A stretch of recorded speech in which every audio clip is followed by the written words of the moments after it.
For 22 years, they treated him like invisible furniture, just another old taxi driver who smelled like coffee and disappointment. But when that woman got in his cab at a.m., screaming for help with 3 men chasing her, this quiet old man moved with deadly precision that made everyone realize they'd been riding with a ghost. From Delta Force's most classified operations, welcome to the Untold Stories, where legends hide in plain sight.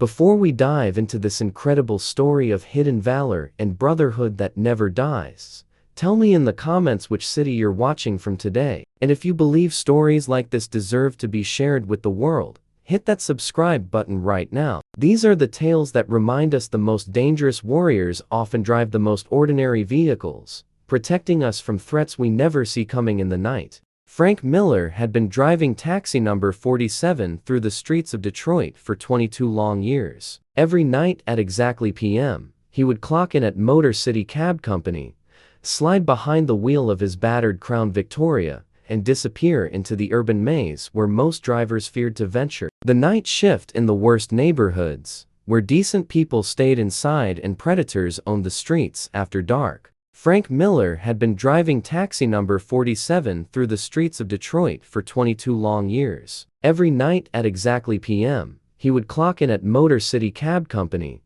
slide behind the wheel of his battered Crown Victoria, and disappear into the urban maze where most drivers feared to venture. The night shift in the worst neighborhoods, where decent people stayed inside and predators owned the streets after dark. Frank Miller had been driving taxi number 47 through the streets of Detroit for 22 long years. Every night at exactly p.m., he would clock in at Motor City Cab Company, slide behind the wheel of his battered Crown Victoria, and disappear into the urban maze where most drivers feared to venture. The night shift in the worst neighborhoods, where decent people stayed inside and predators owned the streets after dark. The other drivers at the company thought Frank was either desperate or crazy, maybe both. At 58 years old, he should have been driving day shifts in safe neighborhoods, picking up airport runs and business executives. Instead, he chose the most dangerous routes through abandoned industrial areas, housing projects, and corners where drug dealers conducted business with the casual violence of Wall Street traders. Frank never explained his choice to work the night shift in Detroit's most dangerous neighborhoods. His colleagues assumed he was a failure, a man with no options who took whatever assignments nobody else wanted. They joked about his quiet demeanor, his habit of keeping a thermos of black coffee, and the way he seemed to observe everything while saying almost nothing during their brief conversations at shift changes. Frank never explained his choice to work the night shift in Detroit's most dangerous neighborhoods. His colleagues assumed he was a failure, a man with no options who took whatever assignments nobody else wanted. They joked about his quiet demeanor, his habit of keeping a thermos of black coffee, and the way he seemed to observe everything while saying almost nothing during their brief conversations at shift changes. But there were things about Frank Miller that nobody at Motor City Cab noticed or questioned during his decades of service. The way his eyes constantly scanned for threats with military precision. How he maintained his vehicle with obsessive attention to detail that went far beyond normal cab driver standards. The deliberate way he positioned himself in the driver's seat, always ready for rapid acceleration or evasive maneuvering. His hands never shook, even during the most stressful encounters with intoxicated passengers or aggressive street confrontations. While other drivers would panic when situations turned dangerous, Frank remained calm with an almost supernatural composure that seemed impossible for someone who spent his nights in the most violent parts of the city. His breathing never changed, his voice never wavered, his focus never faltered. What nobody knew was that Frank Miller had spent 18 years as a Delta Force operator, serving in the most classified military operations across 3 different continents. He had led hostage rescue missions in places that didn't officially exist, eliminated high-value targets that threatened American interests, and survived combat scenarios that would have broken ordinary soldiers both physically and mentally. Frank had walked away from that life in 2001, burned out from years of warfare and the constant pressure of operating in the shadows, where mistakes meant death for himself and his team members. He wanted anonymity, invisibility, a chance to disappear into ordinary civilian life, where nobody would ask him to kill enemies or save hostages or make life and death decisions that affected national security operations. Frank had walked away from that life in 2001, burned out from years of warfare and the constant pressure of operating in the shadows, where mistakes meant death for himself and his team members. He wanted anonymity, invisibility, a chance to disappear into ordinary civilian life, where nobody would ask him to kill enemies or save hostages or make life and death decisions that affected national security operations. The taxi job had been perfect cover for someone who needed to vanish from his previous existence. Every night, he would drive through Detroit streets, observing the urban battlefield through civilian eyes while his tactical mind automatically cataloged potential threats, escape routes, and strategic advantages. It was like being on permanent reconnaissance patrol, except nobody was shooting at him or asking him to eliminate targets. For 22 years, the arrangement had worked perfectly for Frank's need to remain invisible and forgotten. He collected his modest paycheck, went home to his small apartment, where he maintained his physical conditioning and weapon proficiency, and avoided any situations that might remind him of the operator he used to be. The perfect retirement from a career that officially never existed. Thursday night, October 23rd, started like any other shift for Frank Miller behind the wheel of taxi number 47. He checked in with dispatch at 6 p.m., performed his routine vehicle inspection, and began his familiar circuit through Detroit's East Side, where most drivers refused to venture after sunset. The radio crackled with occasional pickup requests that other drivers would decline or ignore. At 2:17 a.m., Frank was parked outside an all-night diner on 8 Mile Road, sipping black coffee from his thermos and watching the street with the patient observation skills that had kept him alive through multiple combat deployments. The area was quiet for a Friday night,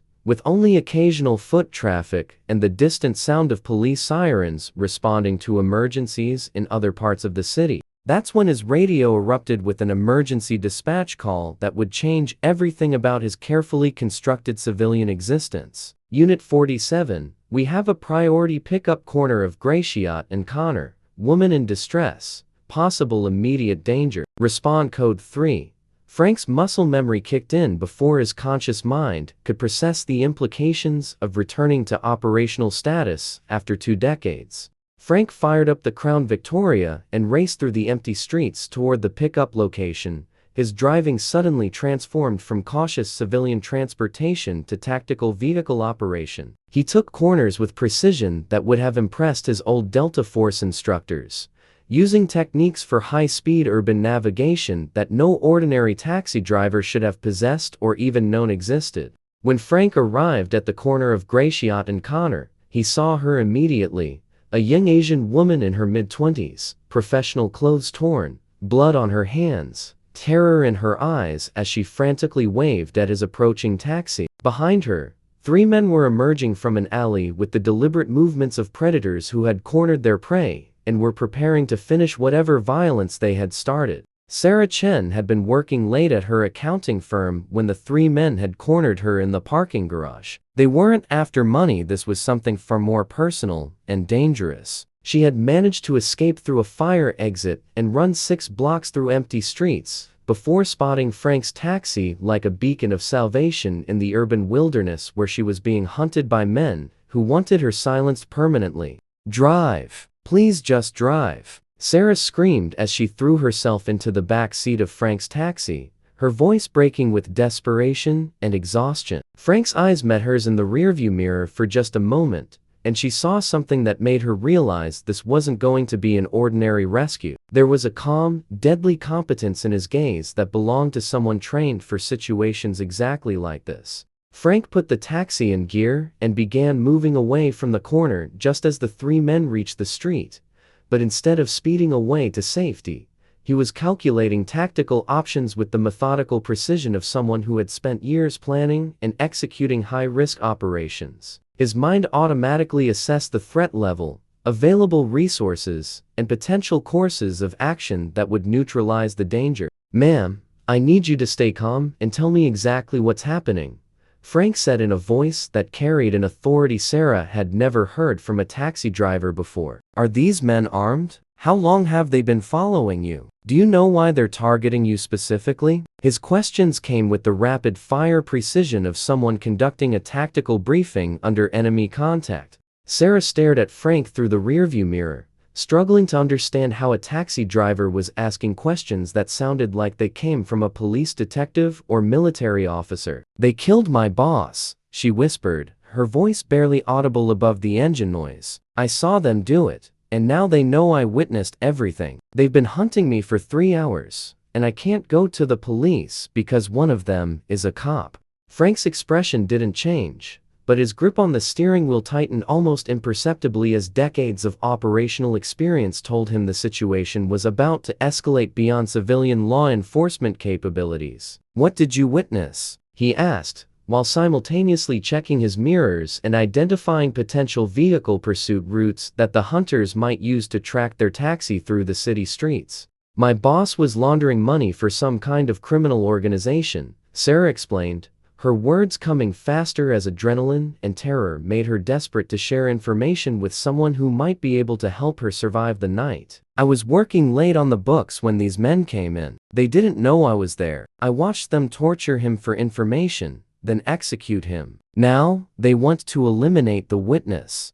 Frank processed this information with the calm, analytical approach that had made him one of Delta Force's most effective operators during his military career. Organized crime, police corruption, witness elimination — this was exactly the kind of complex threat environment where his specialized training would be essential for keeping an innocent civilian alive through the next few hours of urban warfare. "Ma'am, my name is Frank Miller, and I'm going to keep you safe tonight," he said with the quiet confidence of someone who had made similar promises in much more dangerous situations and always kept them. "But I need you to follow my instructions exactly, without questions or hesitation. Can you do that for me?" Sarah nodded, sensing that her survival now depended on trusting this unlikely guardian angel. Frank's tactical mind was already 3 steps ahead, planning contingencies and escape routes, while maintaining visual contact with the 3 hunters, who were now coordinating their pursuit using cell phones and what appeared to be additional vehicles arriving at the scene. This wasn't a random street crime, it was a professional elimination operation, which meant Frank was about to face opponents with training and resources. "How many people are involved in this organization?" Frank asked, while executing a series of turns designed to break visual contact and force the pursuit team to reveal their communication and coordination capabilities. Sarah watched through the rear window as the 3 men split up and began moving toward different vehicles, confirming Frank's assessment that this was a coordinated hunting operation. "I don't know," Sarah replied, her voice steadier now that she felt they were moving away from immediate danger. "My boss handled all the actual money movement. I just processed the accounting entries he gave me. But from what I overheard tonight, this involves millions of dollars and some very powerful people who can't afford to have their activities exposed to federal investigators or the media." Frank nodded grimly, understanding that they were dealing with professional criminals who had the resources to corrupt law enforcement and the motivation to eliminate witnesses regardless of collateral damage. This was exactly the kind of threat scenario that Delta Force had trained him to handle, except now he was operating alone, in civilian clothes, with no backup or official authority to neutralize hostile targets. "Varsalan," that's when Frank's radio crackled with a message that confirmed his worst tactical assessment. "Unit 47, this is dispatch. We've received multiple reports of your vehicle being involved in suspicious activity. Return to base immediately for questioning." Frank recognized the voice. It wasn't their normal dispatcher, and the communication protocol was wrong. The hunters had infiltrated the taxi company's communication system. Frank reached over and turned off the radio completely, cutting their last link to the taxi company's dispatch system. "They've compromised our communications," he told Sarah matter-of-factly. "We're on our own now."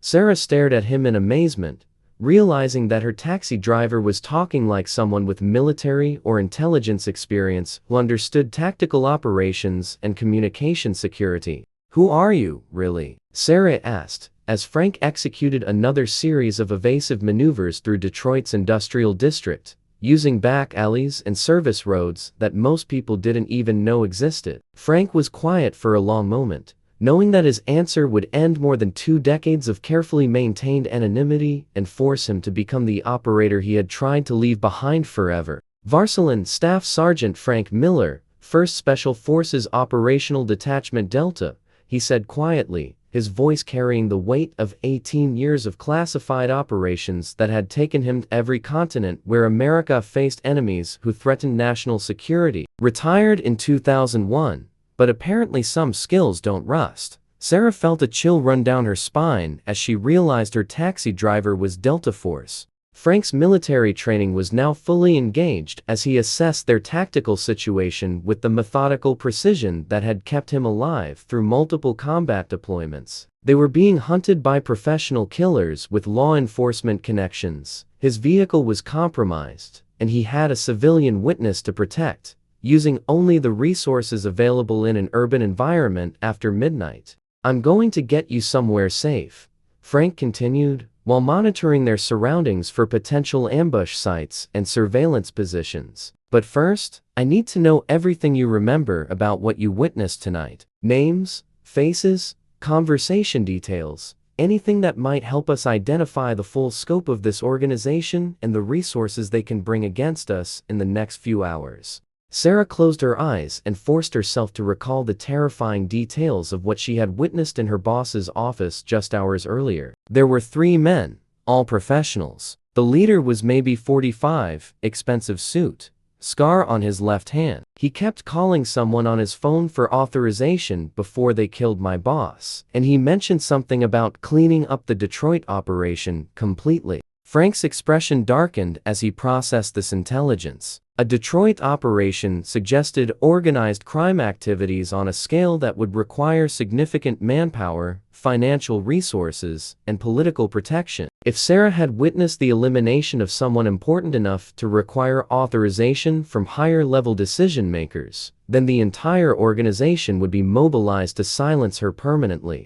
That's when Frank noticed the black SUV in his rearview mirror, maintaining perfect following distance with the professional surveillance techniques that confirmed his assessment of their opponent's capabilities. "We have company," he told Sarah calmly, while his mind shifted into full tactical mode. "Professional surveillance team, 2 vehicles minimum, probably coordinating with ground units ahead of us." Frank began implementing evasive driving techniques that he had learned during specialized training for high-risk operations in urban environments. He used traffic patterns, construction zones, and the city's infrastructure to break visual contact while simultaneously gathering intelligence about the pursuit team's resources and coordination capabilities. This was exactly like the tactical driving scenarios from his Delta Force training. "Hold on," Frank warned Sarah as he suddenly accelerated through a construction zone and executed a high-speed turn that would have been impossible for civilian drivers to follow safely. The Crown Victoria responded like the pursuit vehicle it had been designed to be,